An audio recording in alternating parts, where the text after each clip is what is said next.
Mis hermanos, muy buenos días. Les saludo a todos en el amor del Señor, agradecido. Estamos esta mañana de juntarnos, ¿verdad? Un día que todos esperamos en la semana, así que es bueno vernos a todos con buena salud.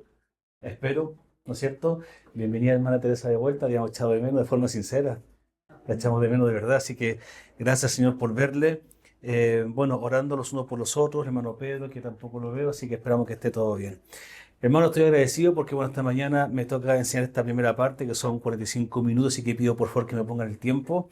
Y el pastor me encomendó hablar sobre la biografía de Pablo. Bien, y la verdad que estoy bien contento porque obviamente uno aprende cuando le toca enseñar, el que primero entiende es uno. Y de verdad que también fue un desafío porque me hizo de alguna forma pensar en volver al colegio. ¿Se acuerdan cuando le pedían, hable de Arturo Prat, hable como, de estos súper como héroes? Y claramente uno hacía quizás una lámina, una disertación y contaba dónde nació, quién fue su padre, dónde estudió, y a lo mejor llegaba como hasta ahí la información. Pero en el caso de Pablo, hermanos, la historia y el contexto que él impactó a la humanidad y también a la vida cristiana es realmente inmesurable. Claramente en una biografía no se puede resumir todo lo que él hizo, pero sí voy a tratar de contarles justamente quién fue él, dónde nació, a qué se dedicaba, qué hizo. Y este estudio de alguna forma se concentra en cuatro partes. Primero, el hombre antes de la gracia, ¿verdad? Como dije recién, con su origen, formación, nacimiento, su celo religioso, hermano, que era una cosa, hermano, de aprender. Pese a que él estaba totalmente ciego y era un fariseo legalista, pero ese celo que él tenía, hermano, es algo que nosotros también pudiésemos tener por Cristo, ¿verdad? Luego, el punto 2, vamos a conversar sobre el encuentro transformador con el mismo Cristo cuando lo llama. Y luego vamos a ver el punto 3, cuando ya vamos a ver cómo Pablo se convierte en un apóstol de los gentiles. Y esa frase es bien importante. Y por último, hermano, su tremendo legado teológico. Bien, así que bueno, no van a ver pantalla, pues yo justamente hablando porque nos vamos a concentrar en el libro de los Hechos. Bien. Y vamos a un poquito a conversar y a definir Pablo de Tarso, ¿no? Este hombre hermano que hoy día tiene la demostración suprema de la gracia, hermano, inmerecida de Dios. A través de él, cómo justamente Dios obró con nosotros para ver, hermano, que este hombre perseguidor, hermano, un terrorista de la iglesia, hermano, una persona que odiaba, Dios toma lo peor de lo peor para llevarlo, hermano, y hacer de él un testimonio realmente impactante. Bien, a convertirse en misionero y teólogo, hermano, más influyente de la vida de que tenemos. Hermano, eso es Pablo. Eso es Pablo. Por eso cuando yo recién les comentaba, compararlo con algún, no sé, hermano, superhéroe o algún personaje relevante, hermano, en el mundo cristiano, Pablo es realmente, hermano, muy relevante. Así que hoy también vamos a reflexionar en cierto apéndice de comentarios. Hermano, lo que él tuvo una conversión con beneficio para toda la humanidad, Dios puede tomar lo peor para alcanzarlo para su gracia. Bien, por favor, acompáñenme a orar. Padre, gracias por estar en tu casa de oración con el cuerpo de Cristo. Mi Dios, gracias por este día que tú nos regalas. Hemos amanecido con bien. Tu gracia, mi Dios, nos tiene con vida hasta el día de hoy. Tú has sido bueno y benevolente. Ruego que tú, mi Dios, me dirijas en todo lo que hoy día hay que hablar, que esto sea, mi Dios, a través de ti. Que tú, Padre mío, por favor, ponga palabras en mi boca, Señor, para conocer un poco más de este gran hombre, Pablo de Tarso, Señor. Gracias por dejarlo, mi Dios, a través de la Escritura y todo el impacto, mi Dios, que tú quisiste hacer a través de él para, mi Dios, toda la humanidad. Gracias, mi Dios, porque tú utilizas de forma soberana a quien tú quieres y este es un ejemplo, mi Dios, realmente máximo para entender tu soberanía y tu gracia. Agradecidos estamos en Jesús y también pedimos, mi Dios, que tú bendigas esta reunión. Amén. Bien, hermano, entonces, como dije recién, nos vamos a estar moviendo por el libro de Hechos, gracias, hijo. Cuando hablamos de una biografía, hermano, vamos a justamente hablar un poco sobre él, ¿no? El hombre antes de la gracia, porque Pablo sabemos que tiene un antes y un después, ¿no es cierto? Llamado Saulo. Pablo nace en Tarso, ¿bien? Actual Turquía, para que podamos situarnos nosotros a nivel geográfico, una codiciada ciudad romana, ¿bien? Según la Biblia, hermano, Tarso era la capital de la provincia romana de Cilicia. Bien, y se ubicaba en el sureste de Asia, menor a orillos del río Sidno. Y esto está cerca del mar Mediterráneo. Para que no nos mareemos tanto con geografía, porque ya muchos de nosotros ya nos vamos al colegio, es importante entender, hermano, que esta ubicación era un destacado centro comercial. Bien, ¿y por qué es importante entenderlo? Porque claramente como era un centro cultural, había mucho tránsito de gente y claramente la gente que vivía ahí era comerciante, entonces tenía como un nivel económico quizás un poco mejor o quizás mejor que la sociedad como común y corriente. Y Pablo sale de ahí. Y eso, hermano, es interesante entenderlo desde el origen, porque después en Hechos se habla de su oficio, ¿verdad? ¿Se acuerdan cuál era el oficio de Pablo? ¿Verdad? Armaba como carpas de campaña. Entonces se habla, pero hermano, es como un detalle al pie de la letra que lo vamos a ver al final. Porque Pablo, hermano, nunca mencionó esto, nunca mencionó que trabajaba, sino que toda su mención, toda su vida y la escritura habla netamente de mirar a Cristo. Eso es lo que vamos a ver un poco más adelante. Bien, Saulo viene de Saúl, haciendo justamente honor a su descendencia hebrea. Recuerden que él dice con mucha fuerza, también con mucho orgullo, yo soy hebreo de hebreo. Él tenía, hermano, un linaje del cual él se potenciaba, del cual decía, hey, yo no soy cualquier cosa, decía Pablo. Claramente en la carne lo decía con mucho ego, pero después de Cristo solamente lo utilizaba para que, pese a que él era tan grande, había que volver a mirar la gracia. Y Pablo tenía también este nombre por interacción del mundo greco-romano. Fueron los nombres obviamente puestos por sus padres. Por eso que les comentaba recién el contexto que ellos tenían. Los padres de Pablo, hermano, tenían negocios, vivían en un centro mercantil, entonces claramente Pablo se movía en ese mundo, ¿no? De transacción, de venta, por eso también armaban carpas justamente para vender, lo cual después se revisa en el libro de Hechos. Hechos 22:3 dice, yo soy judío, nacido en Tarso de Cilicia, pero criado en esta ciudad, educado bajo Gamaliel, en estricta conformidad a la ley de nuestros padres, siendo tan celoso de Dios como ustedes lo son hasta el día de hoy. Hermano, Pablo tenía estatus. Un estatus tremendo, hermano. Tremendo. Imagínense que nosotros conozcamos, por ejemplo, a alguien, como dicen los chiquillos más jóvenes, a un seco de los secos.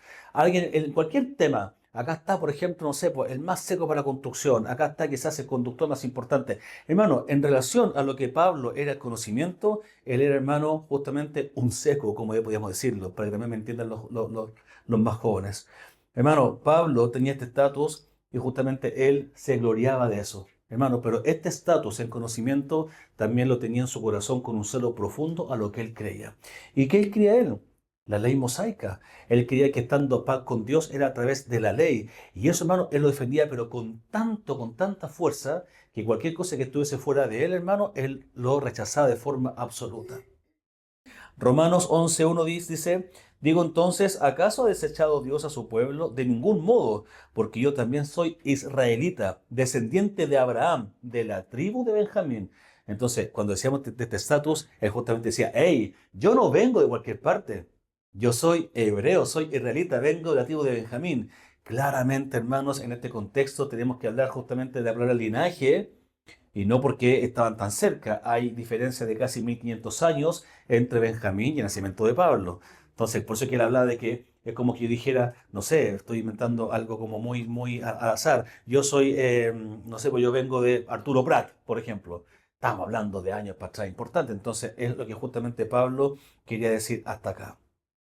Filipenses 3:5 vuelve a reforzar, dice, circuncidado a los 8 años de nacer, a los 8 días de nacer, perdón, del linaje de Israel, de la tribu de Benjamín, hebreo de hebreo, en cuanto a la ley fariseo. Y acá hace justamente mención a la pureza de su formación, incluso la cual fue, hermano, en lengua hebrea. Hermano, él se educó en la cuna misma, hermano, es como si alguien de nosotros fuese a estudiar como a lo mejor de lo mejor. Ahí justamente fue instruido Pablo. Él vivía y respiraba el judaísmo con pureza. Pese a que tenía influencia griega, no se dejó dominar por ella. Y por esta razón, él refuerza quién es con tanto ímpetu. Yo soy. No soy cualquier cosa. Yo soy, tengo linaje, tengo conocimiento, fui formado. Yo no soy cualquier cosa. Bien. Pero hermano, hasta aquí Pablo era un soberbio. Hasta aquí Pablo, hermano, se dejaba dominar por su conocimiento, por su ego, por su formación, por su linaje, por donde él venía, incluso también viniendo, ¿verdad?, de un sector mercantil, de experiencia. Bien, levantaba carpa, hacía transacciones. Él era, hermano, alguien totalmente importante, bien, pero soberbio. Y hermano, y después el cambio que vemos es realmente impresionante. Un Pablo totalmente humillado, un Pablo totalmente desconocido, un Pablo hermoso, transformado por la gracia de Dios. Quiero hacer un paréntesis. Hoy día en la mañana estaba todo bloqueado en las calles porque había una corrida. ¿no es cierto? Y amablemente la coordinación y un carabinero nos dejó pasar con harto cuidado y viene un runner, un tipo alto, joven, muy musculoso, y dice, yo no paro, y claramente tuve que parar yo, po, porque gritó, yo no paro. Y, hermano, y claro, y venía este tipo, grande hermano, musculoso, y yo decía, eso no hubiese sido Pablo. El musculoso, grande, y aquí vengo yo, el runner, a lo mejor era un famoso, vaya a ser usted, pero ese carácter no lo tiene él. Hermano, y eso nos hace pensar justamente la transformación que viene más adelante con Pablo es realmente maravillosa, que pese a lo que él se veía de él de forma exterior, su conocimiento, su grandeza, su linaje puro, su celo, él después cambia todo eso. Y él no diría, yo no paro, todo lo contrario. Acá aparece, hermano, Gamaliel, ¿verdad?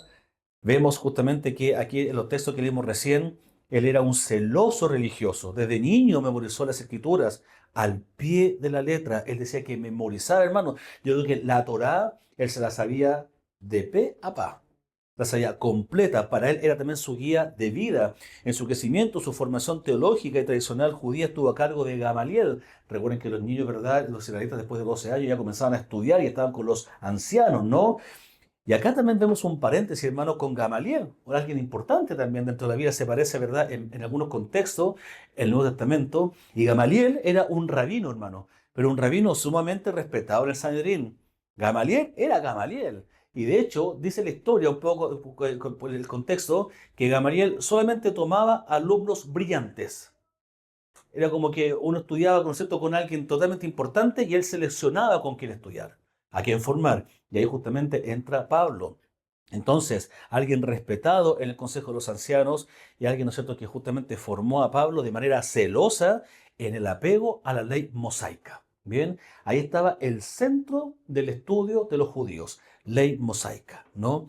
Que era solamente la única manera, como dije recién, de obtener esta paz con Dios. Una religión, hermano, inquebrantable. Nadie podía sacar a un judío de ese pensamiento. Era totalmente, hermano, inaceptable que pudiese haber alguna nueva interpretación, algo nuevo, algo que sumar. No, era justamente la identidad y el propósito de vida y la tradición farisea, que justamente es por eso ellos pensaban y estaban convencidos que eran los únicos que eran aceptados por Dios. Recuerden que todo el resto eran perros. Todo el resto eran, ¿no es cierto?, eran gente totalmente despreciada. Ellos eran los únicos que eran aptos para Dios porque cumplían al pie de la letra, sabemos de forma externa, la ley mosaica. Entonces, hermano, Pablo de alguna forma tenía mundo en su vida.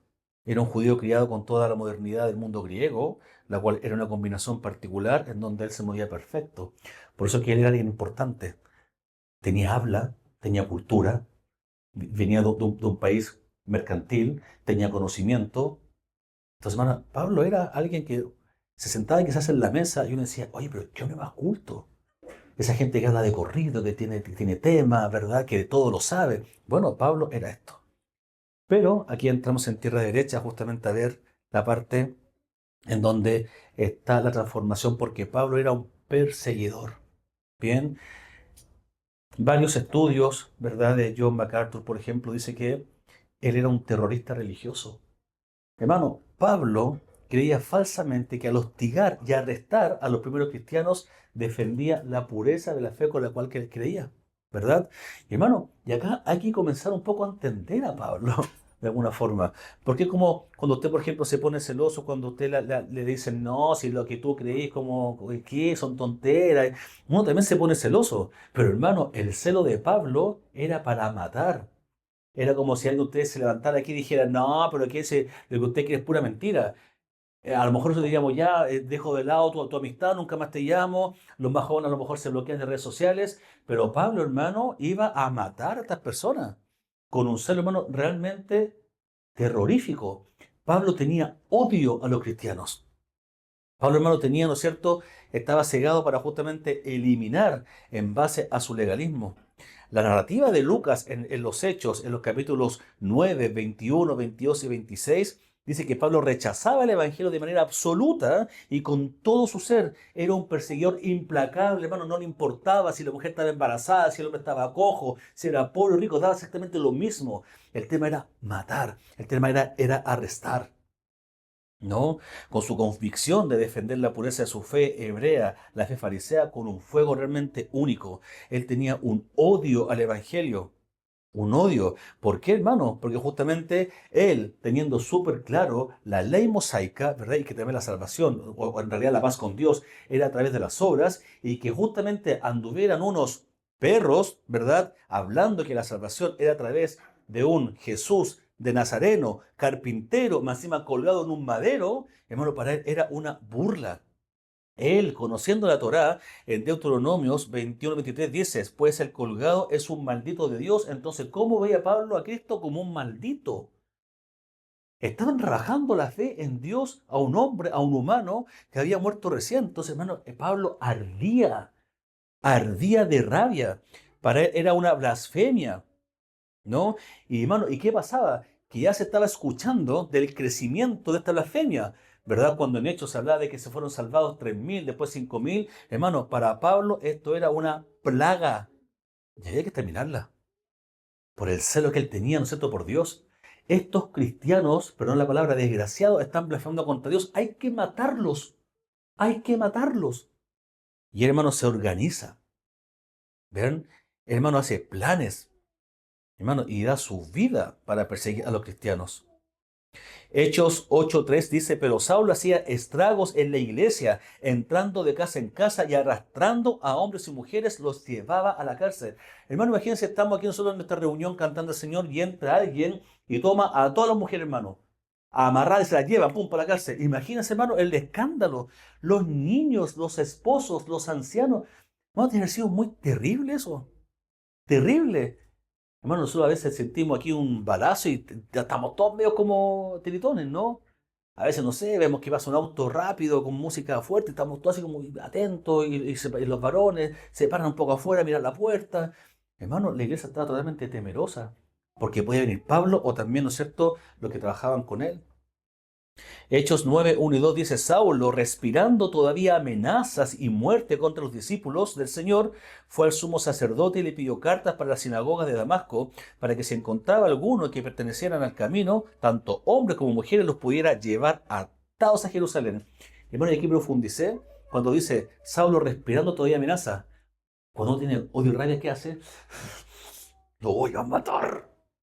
Tenía, hermano, esa rabia, respirando amenaza, voy a encontrar a esos discípulos, los voy a matar, aún con esa rabia, fue al sumo sacerdote y le pidió carta, porque como se dio cuenta que se estaban arrancando a otras ciudades, ¿verdad? Él dijo, necesito autorización para que yo cuando pille a un cristiano, cuando pille, ¿no es cierto?, a un discípulo, lo pueda traer arrastrado de vuelta a Jerusalén, para que sea procesado, para que lo maten. Esa era la visión de Pablo. Hechos 26, 10 y 11. Esto es precisamente lo que hice en Jerusalén, Pablo contando su testimonio. No solo encerré en cárceles a muchos de los santos con autoridad recibida de los principales sacerdotes, sino también cuando eran condenados a muertes, yo añadía mi voto, mátenlo, castigándolos con frecuencia en todas las sinagogas. Procuraba obligarlos a blasfemar y enfurecido contra ellos seguía persiguiéndolos aún hasta las ciudades extranjeras. Hermano, ¿qué vemos acá? Odio, odio, odio, odio. Un propósito de matar, matar, matar.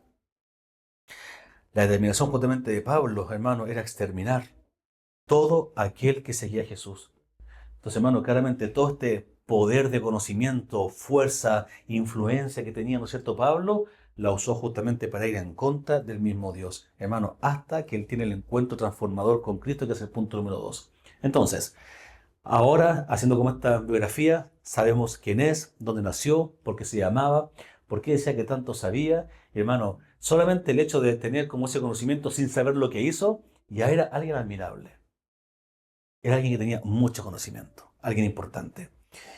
Vamos a revisar de forma concentrada el punto número 2, el encuentro transformador con Cristo. Recién mencionamos, hermano, entonces la visión de Pablo, ¿no? Este hombre que odiaba la iglesia.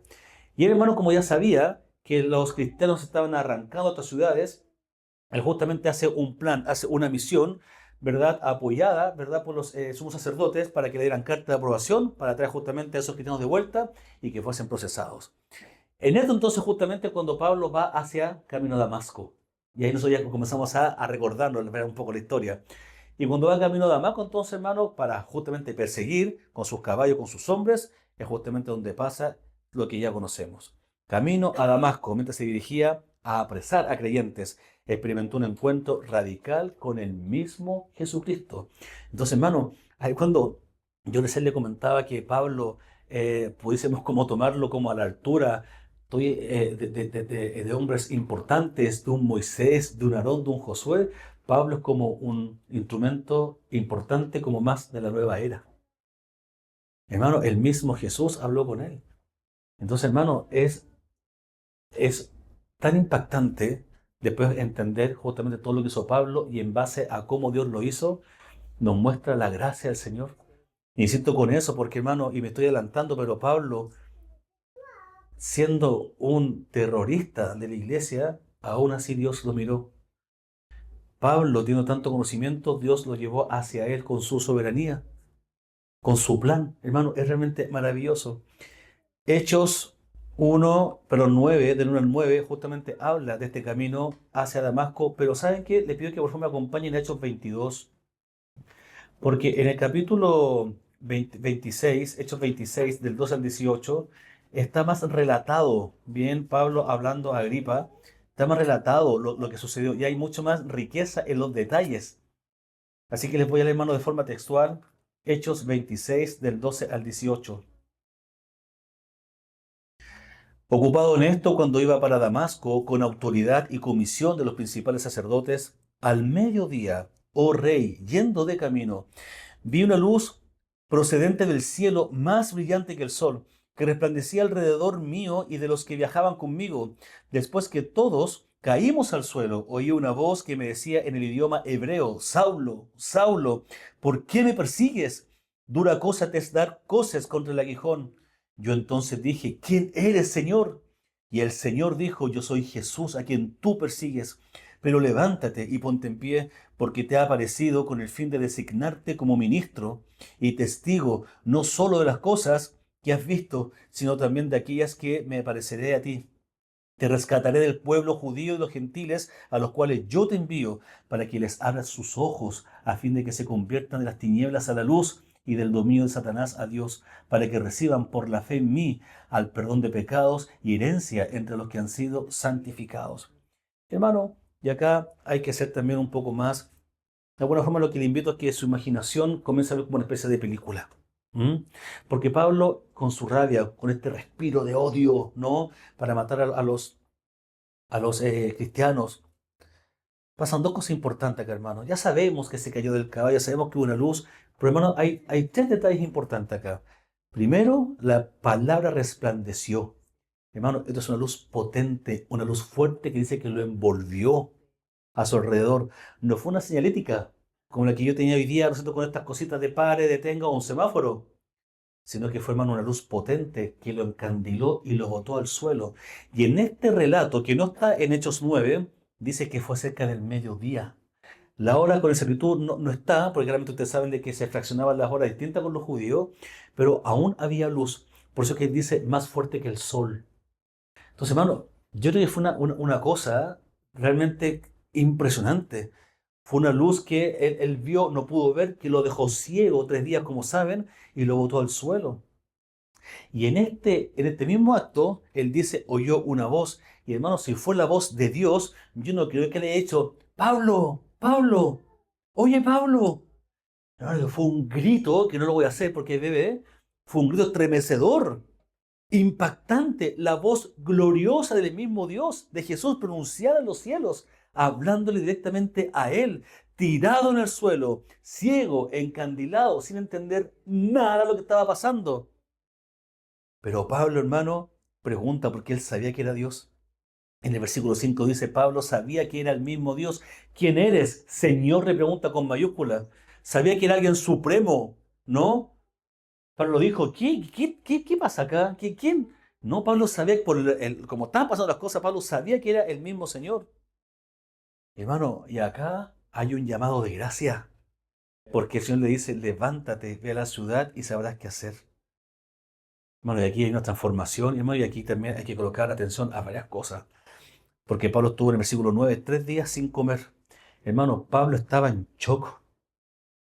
Hermano, Pablo estaba en shock, estaba ensimismado. Yo me imagino que aparte de estar ciego y sin comer, Pablo quizás ni hablaba. Porque, hermano, estaba entendiendo todo, estaba viendo a Jesús en todas partes, reinterpretando toda la escritura. Quizás Pablo ya veía a Jesús en el arca, quizás Pablo veía a Jesús, ¿no es cierto?, en los pactos, ya entendiendo todo el propósito de Dios. Todo estaba encajando en su corazón. Estaba siendo rendido frente a Jesús, el Hijo de Dios. El Dios de gloria lo había humillado, hermano. Hasta tal punto, y hermano, y en esa humillación, en ese hecho, Él le dice lo que iba a hacer ahora, que iba a ser comisionado. Hermano, Pablo acababa de derrumbar toda su creencia, que era su propósito de vida. Hermano, yo ni siquiera, yo pensaba decirle, es como que, hermano, a nosotros nos vengan a decir ahora que Jesús no existe. Hermano, es un mal ejemplo porque sabemos que eso es irreal. Pero en este caso, hermano, a él le derrumbaron todo lo que él creía. Todo, hermano. Es como, si tengamos un ejemplo, es como que usted le dijeran hoy día, ¿sabe qué? Domingo, tú no eres hijo de Germán y de María José. ¿Qué pasa contigo, Domingo? Entrarías como ¿y de dónde vengo? ¿Quién soy? ¿Por qué estoy acá? ¿Quién me trajo? Y mis cumpleaños y todo, y las fotos que yo vi cuando yo era bebé en una cunita. Hermano, se derrumbó todo para él. Tenía confusión, culpa, vergüenza, arrepentimiento. Quizás se acordaba de los rostros de aquellas mujeres que amarró y llevó hacia la cárcel. Quizás se acordaba de la cara de los niños cuando quizás la arrebataba a su madre. De hombre quizás dejando a su familia solo. Hermano, quizás también se acordaba de todo el daño que hizo. Toda esa conjugación de estados hizo que él quedara sin comer. Y hermano, aquí viene una nueva perspectiva. Este evento quebranta el orgullo farisaico de Saulo. Reconoce que la salvación no es por obras, que es por la fe en Cristo, transformándolo, hermano, radicalmente de perseguidor a predicador. Hermano, y aquí viene un sinfín de hechos, los viajes, las cartas. Hay muchos personajes que entran. Pero hermano, aquí mismo, en la humillación misma de Pablo, el Señor lo designa como ministro y testigo. Wow, impresionante. Hermano, lo dije recién, pero aquí podemos ver la soberanía del Señor, cómo Él prepara todo, incluso en el dolor. Hermano, Pablo está persiguiendo a los hijos de Dios en la iglesia. Dios lo permitió. Dios permitió que hijos suyos murieran, que familias quedaran abandonadas. Dios permitió que madres, ¿no es cierto?, también fueran a la cárcel, dejando niños pequeños, porque Dios tenía un plan a través de Pablo. Y nosotros hoy, hermano, tenemos tanta pena porque pasamos por sufrimiento. Dios tiene un plan. Él es soberano, hermano. Cree en su soberanía, acéptala y cree en Él. Hermano, y este plan era para un fin eterno, para su gloria. Y acá, hermano, vamos a ir al punto 3, que vamos a hablar del apostolado de Pablo, dando a conocer el nuevo pacto a los gentiles. Y hermano, esto es impresionante. Hay una serie de acontecimientos que son importantes de considerar, y hermano, y acá quiero hacer un paréntesis importante porque aparece la figura de Ananías y Bernabé. Dios preparando todo, hermano. Yo no me acordaba, soy sincero, no me acordaba de todo este. Hermano, esto es una película de acción. Bueno, esto es una película, hermano, pero de verdad que esto ganaría muchos Oscars. Porque, hermano, cuando Pablo se cae del caballo, queda ciego, en paralelo Dios habla a Ananías, ¿no? Y le dice, hay un siervo llamado Pablo que tienes que ir a buscarlo. Hermano, y pongámonos por favor el contexto. Señor, ¿me estás pidiendo que vaya donde Pablo, el que mata a los cristianos, el que arresta, el que persigue? Dios le está dando una misión suicida a Ananías. Hermano, era como que alguien mandara en los tiempos, ¿no es cierto?, de los judíos a un alemán y que júntate con. No, me van a matar. Hermano, es exactamente lo mismo. Dios, ¿qué quieres de mí? Pero él le dice, hermano, voy a hacer un resumen en el versículo que está avanzando la hora. En el versículo 5, ve porque él es el instrumento escogido. Hermano, y acá pasa algo tan hermoso que yo ahí le comentaba a mi esposa. Ananías va donde Pablo y le dice, hermano Pablo. Perdón, yo dije, pucha, esta parte me va a quebrar y no quería. Hermano, ¿qué me llama la atención de esto? Que Ananías, hermano, podía haber estado muerto de miedo. Y él fue y le dice, hermano Pablo. Esto me hacía pensar, hermano, el asesino terrorista, Ananías puede estar quizás lleno de prejuicios. No, esto me va a dañar. este hombre me va a matar, gracias hijo. Este hombre quizás es una trampa para mí. Este hombre quizás, ¿qué me va a hacer? Y hermano, Ananías fue y ni siquiera, hermano, vio prejuicio en Pablo. Él incluso lo perdonó en su corazón por todo lo que hizo. Lo recibió como un hermano y es aquí donde Pablo recupera la vista, ¿no? Y hermano, y acá Pablo comienza a predicar en la sinagoga de inmediato. Él se recupera, se levanta y comienza a hablar del perdón a través de Jesús. Hermano, con una fuerza en Damasco impresionante. Nadie callaba a Pablo. Hablaba que, ¿no es cierto?, él es hijo de Dios y que ahora los judíos decían, oye, pero un momento, ¿este no era el que estaba persiguiendo en la iglesia? ¿Este no era el que estaba matando? Entonces, hermano, aquí viene otro contexto, otra historia. Pablo, de perseguidor, se transforma en presa. Hoy día comienza un suceso, hermano, de hechos, en donde Pablo tiene que esconderse, porque los judíos ya, en vez de decir, oye, pero este no era el que mataba, había que matarlo ahora. Porque Pablo se vuelta la chaqueta. Entonces, ¿qué pasa con los judíos? También celosos, también fariseos, legalistas. Pablo es un traidor. Hay que matarlo. Recuerden que la postura de Pablo y también de su séquito era exterminar esta plaga. ¿De qué? De blasfemos. Entonces, hermano, acá, en estos escondites, aparece Bernabé. Estoy haciendo un resumen, hermano, como dije recién. Y Bernabé, hermano, conecta a Pablo con los discípulos. Pero con lo mismo, los discípulos también sabían que era Pablo, ¿verdad? ¿Y qué hace Bernabé? Le dice, oye, Pablo ahora, pues que trae a Pablo y que mata a la iglesia. Sí, por un momento, Pablo hoy día es otro. Podríamos nosotros quizás decir hoy día, Pablo es un regenerado. Pablo hoy día es un hijo de Dios. Pablo hoy día ama a Cristo.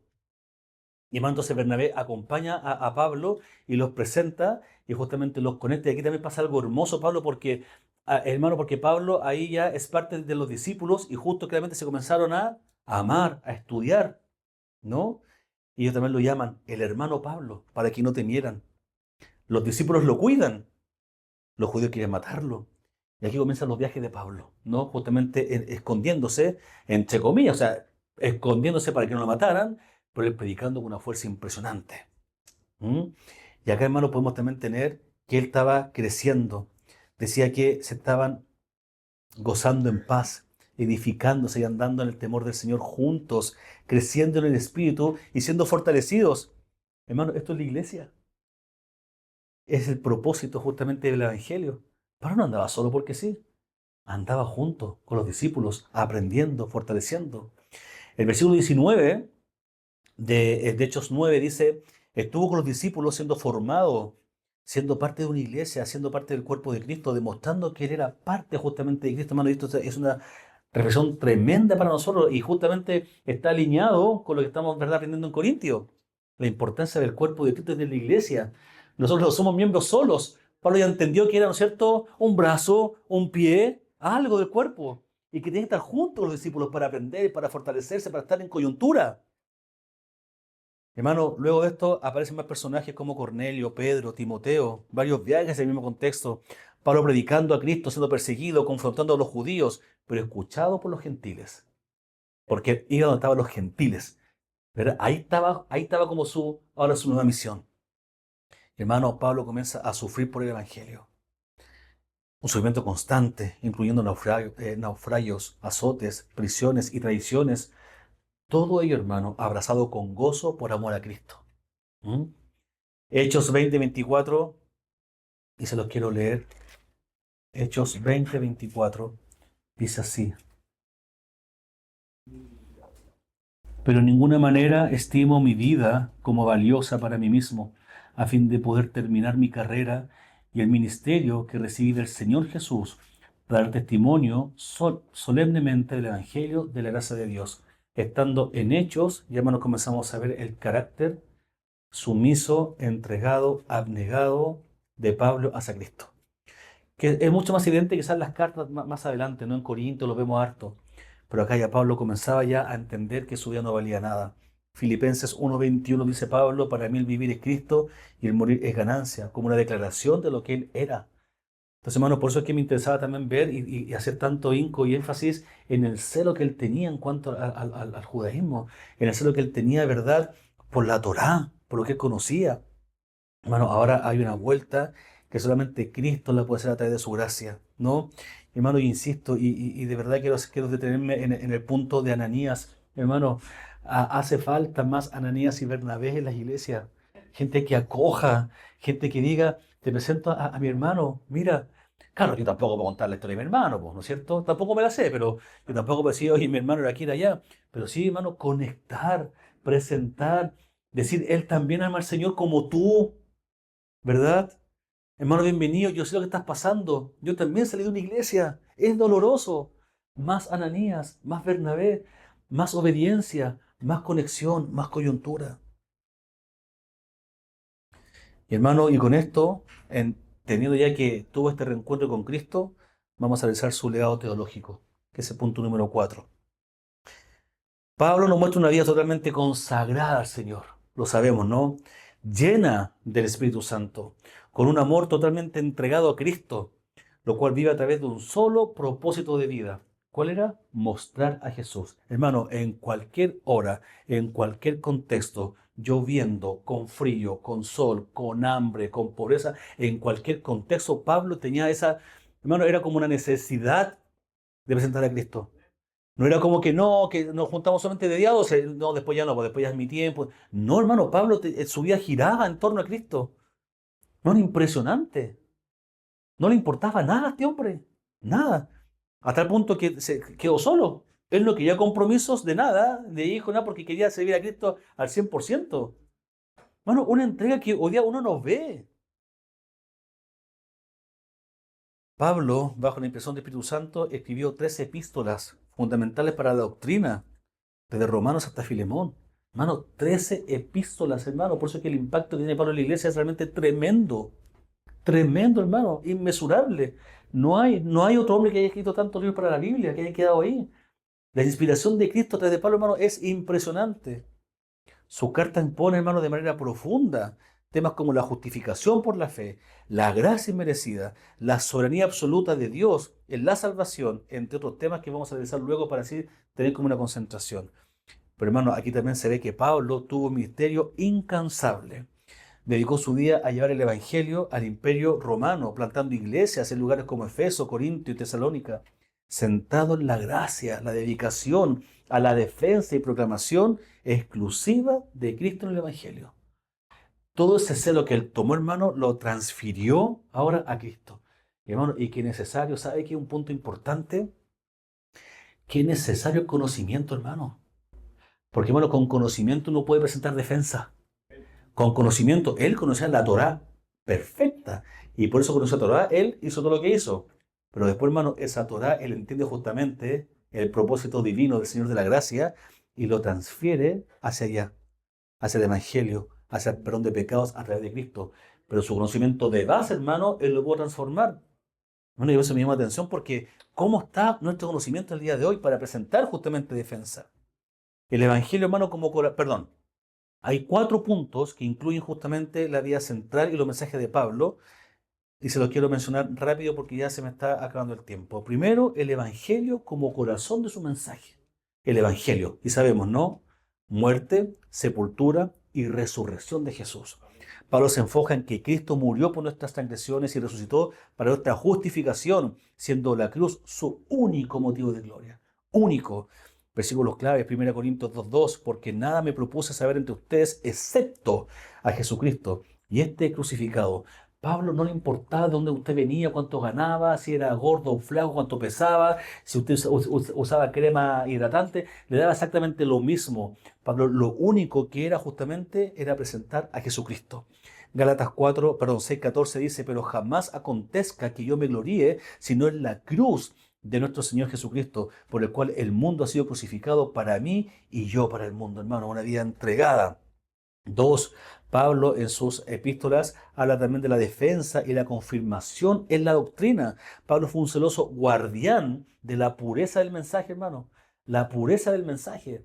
Y justamente nosotros ya estamos viendo eso como iglesia en cuanto a lo que es toda la enseñanza expositiva, ¿verdad? Que todo tiene un sentido, todo tiene un propósito. Dios controlando todas sus palabras.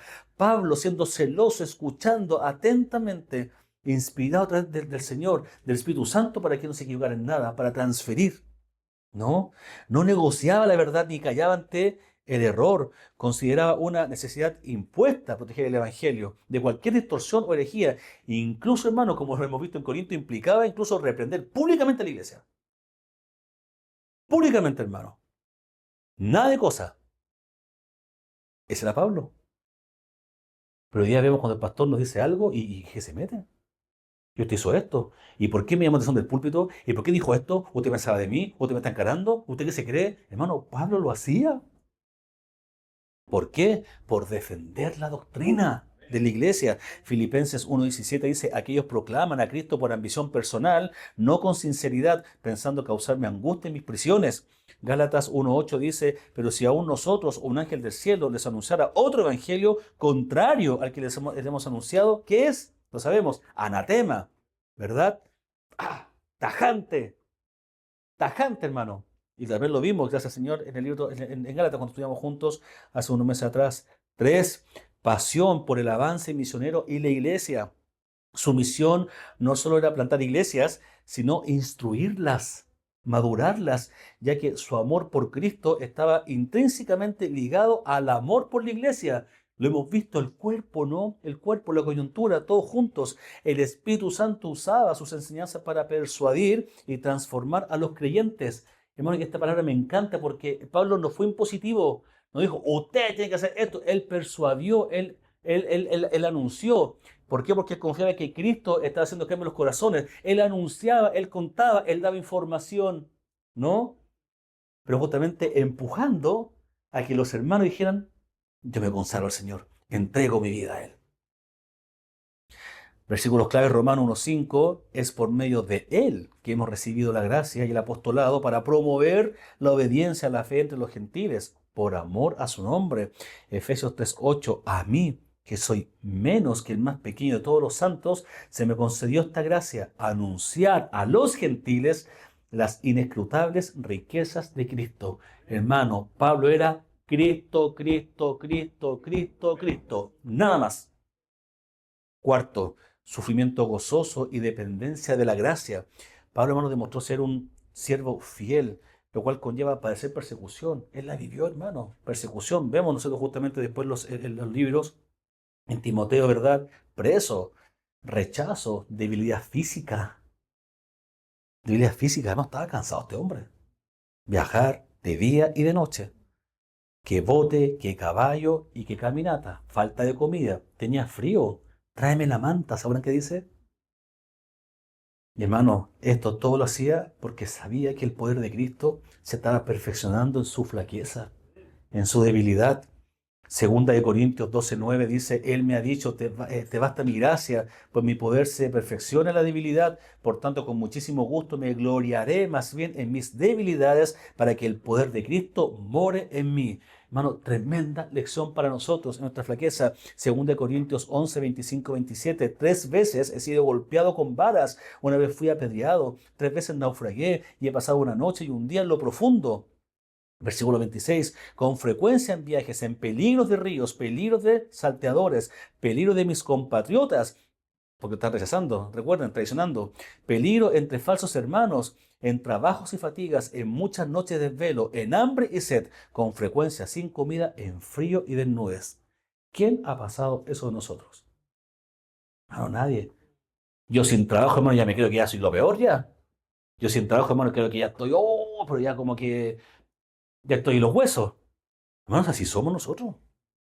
Lo cuento con vergüenza, pero uno es así. A uno le pasa algo, un resfrío, neumonía, ya casi ya tiene que ir al testamento. Somos anaracos, hermano. Pablo, hermano, sufrió un montón. Nuestro hermano Pablo, hermano, pese a lo grande que fue, su mensaje para nosotros es poner en el lugar más importante de la vida a Jesucristo, a la iglesia, cuidar la doctrina y esperar el día de gloria. Mientras tanto, en la tierra, hermano, aferrémonos a la gracia. La Biblia habla en Hechos 18, 1 y 3 que su oficio era armar tiendas, lo dijimos recién, lo cual para él, hermano, era insignificante. Pero esto conecta con su origen, como dijimos, ¿no? Y no lo menciona nunca más. Él no dijo, en mi día armé 130 tiendas en un día. Nunca, hermano, eso era por basura. Su muerte se comienza a anunciar en 2 Timoteos 4, 6 y 7. Acompáñame, por favor. Segunda de Timoteos 4, 6 y 7. Estoy terminando, mis hermanos. Dice, porque yo estoy para ser derramado como una ofrenda de libación, y el tiempo de mi partida ha llegado. Hermano, y esta es la conclusión de su vida. He peleado la buena batalla, he terminado la carrera, he guardado la fe. Ese, hermano, es la conclusión de la vida de Pablo. Pablo, hermano, su preocupación final era dar indicaciones para que el Evangelio siguiese su curso. Él pide dos cosas: haz esto acá, haz esto allá, visita, hermano, coordinando con un liderazgo impresionante. Y pide dos cosas: tráeme la capa y los pergaminos. Sé que ya tenía frío, pero quería su pergamino. Es como si alguien dijera hoy día: tráeme por favor una manta y la Biblia. Pero no quiere un café, no quiere un dulcecito, basura. No quería nada, los pergaminos. No estaba muriendo. Pablo era plenamente consciente de que su muerte estaba cerca y la consideraba como una partida. En lugar de temer a la muerte, como muchos hermanos lo tienen, por dejar cosas, dejar a los hijos, Pablo la abrazó como un triunfo a través de Cristo. No es una tragedia, sino la transición gloriosa hacia la presencia del Salvador que él tanto amó, que dio su vida completamente. Solo un detalle: en sus días de prisión, él comienza a contar, ¿verdad?, que ya estaba pronto a partir. Él sabía que iba a morir. Estaba preso, hermano, estaba siendo perseguido. Y acá, hermano, con la tradición cristiana y la evidencia histórica en los libros, obviamente de contexto histórico, se indican estudios y escritos, hermano, que es una probabilidad que Pablo, al ser ciudadano romano, fue ejecutado por decapitación y no por crucifixión, probablemente durante el mandato del emperador Nerón en el año 67 después de Cristo. La vida de Pablo, su conversión y el trabajo de Cristo a través de la palabra para la iglesia hasta el día de hoy, hermano, tiene un impacto global para toda la humanidad. Su conversión es la demostración del poder de Dios mismo, el cual se muestra hoy para nosotros en una sola palabra: gracia. Gracias, hermano. Dios usó a este hombre, hermanos, asesino, mentiroso, odioso. Hermano, cuando tú creas en tu corazón y digas: no, es que yo no creo que esta persona pueda conocer al Señor. No, este tipo es muy malo. No, esta señora... Hermano, esto demuestra que Dios tomó a lo peor de lo peor y lo transformó en la tierra, no a lo mejor de lo mejor, porque ese fue Cristo, pero ese, hermano, lo tomó como un referente histórico para todos nosotros. Gracia. Gracias, hermanos. Y esa gracia es la que hoy tenemos juntos como iglesia. 45 minutos, pastor, me demoré. Justo a tiempo. Doy gracias al Señor por esto, hermano, porque ayer para mí fue un llamado de atención en varias cosas, hermano. Recordar la gracia, recordar también cómo Dios articula todo. Recordar su soberanía, no temer frente a todo el contexto social, económico, de salud, de traición, hermano. Bastarse de la gracia. Confiar en el Señor, hermano. Un hombre, hermano, que de verdad trasciende la historia, trasciende el contexto. Un hombre que deja vida para nosotros a través de Cristo. ¿Mm? Oremos al Señor. Padre, gracias por tu escritura, porque nos enseña, mi Dios, tanto. Gracias, Padre mío, porque tú dejaste un hombre como Pablo, mi Dios, que a veces quizás lo podemos ver como tan lejano a nosotros, pero él fue un humano, mi Dios. Él fue de carne y hueso, un pecador que persiguió, Señor, que te hizo daño de forma directa a ti. Y mi Dios, no estamos tan lejanos de eso. Nuestra depravación, Señor, como éramos antes, la misma vida que tú nos diste, mi Dios, que limpiaste nuestros ojos con colirio. Tú, por el Santo, nos pasaste de muerte a vida. Tú me nos enseñaste, mi Dios, por tu gracia, que mi Dios, solamente la salvación es a través tuya. Tomando incluso lo peor de lo peor como a Pablo, tú también, mi Dios, nos tomaste a nosotros y nos has transformado, Señor. Padre, ayúdanos a ver a Pablo como un ejemplo, como un baluarte, con ese celo para predicar tu palabra, con ese celo, mi Dios, para vivir de forma pura, con ese, mi Dios, amor por la iglesia, con esa, mi Dios, fuerza para defender la doctrina, con ese amor, Padre Santo, en cuanto al perdón, mi Dios, como veíamos con Ananías. Mi Dios, úsanos como a Bernabé en la iglesia. Úsanos, Padre Santo, para hacer provecho para los otros, para que a través de ellos, mi Dios, tu evangelio pueda ser propagado, Señor. Tu evangelio, mi Dios, pueda ser conocido, pero siempre, Señor, como tú lo hiciste, Padre, a través de la vida, a través del testimonio, mi Dios, de Jesucristo. Nuestra historia, nuestro legado, lo que somos, no sirve de nada si tú no estás junto a nosotros, Padre mío. Y lo que tú mostraste en Pablo, Señor. Una persona sola, mi Dios, que no tenía riquezas, que dejó todo. Tú, Padre Santo, hiciste de él, mi Dios, una gran historia. Gracias por ello, mi Dios. Estamos agradecidos de poder aprender de ti y, mi Dios, de tomar ejemplo solamente de la Biblia Escritural. Gracias, Señor. Bendice esta reunión. Bendice, mi Dios, el momento de compartir lo que vamos a disfrutar para compartir con alimentos. Que mi Dios sea por ti bendecido. Damos gracias por ello, porque tú has provisto nuestras casas y tú, mi Dios, no nos has dejado de lado. Tú has sido fiel en todo. Gracias, mi Dios. Bendito seas en nombre de Jesús. Amén. Vamos a compartir, hermano, que el Señor nos bendiga en esta mañana.